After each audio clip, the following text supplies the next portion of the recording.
I paid for the house myself. My children were paid to go through, one through uni. I've bought both their cars. I drive a beautiful car. I live in a beautiful house in Tunbridge Wells, which is a beautiful place to live. And I'm very, very lucky.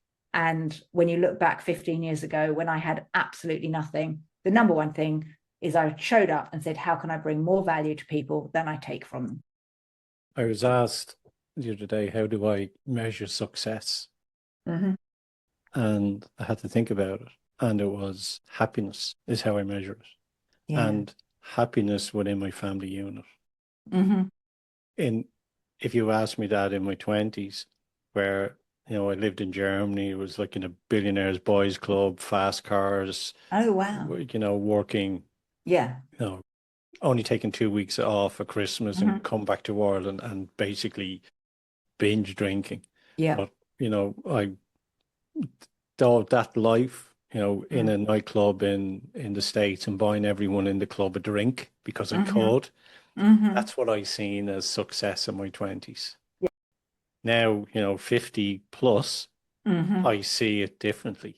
Yes, 100%, 100%. And that's why I started with the 7 steps to happiness, because it wasn't about the money. Because I actually, the gentleman I was married to was very wealthy and we would do very expensive traveling. I had very lovely clothes. I had a very nice lifestyle that looked Yeah, successful yeah, on the outside, yeah. and it was horrendous and I was dying inside. And that's what it is. I can feel your pain when you were saying you were stuck and you had to go back home and you got your children. And, I speak to people over the years who that anxiety inside them is eating Mm. them away. And anxiety and fear Mm. will destroy someone if they park it and put it to the side. And I Mm. often say to, companies, I go, look, all you can do is I pretend there's a big red button and they hit the red button and it makes a big noise. And the Mm. question is, says, what can I do right now in this very moment to Mm-hmm. make a change? Forget Mm-hmm. about everything 10 seconds ago. Look Mm-hmm. now.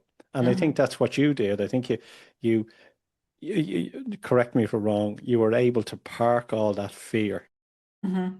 get a little bit of security behind you, and Mm-hmm. then go, fuck it. Yeah. Yeah.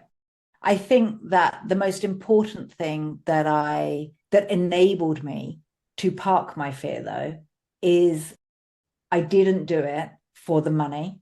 I didn't do it for success externally. I did it because I wanted my children to have a life that wasn't in poverty, that wasn't limited, that wasn't that I didn't want them to have a miserable mother. I wanted to give them the thinking frameworks and the acting frameworks for them to be successful.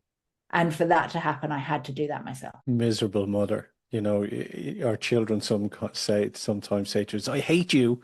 And then Yeah. they'll ask you for £20 and you'll Oh, hand yeah, it over totally. at the same time. Mhm. We're Absolutely. miserable. Yeah. Yeah, exactly. You're so horrible. Can I borrow some money? Yeah, yeah. Exactly. No, no. Exactly. Value. Mhm. And you said they're giving more value. Do you think that's harder now today for new people, new businesses because of 14 years ago, if you think about it, LinkedIn wasn't as popular. It was a recruiting. Facebook, I think, has now slipped off the shelf. Yeah. X is very much a truth, circle. Mhm. So businesses are really looking at the likes of LinkedIn. There's about 53% of businesses on Mhm. LinkedIn. Mhm. But then you have new technology coming out, which is giving value. I think it's harder now than before.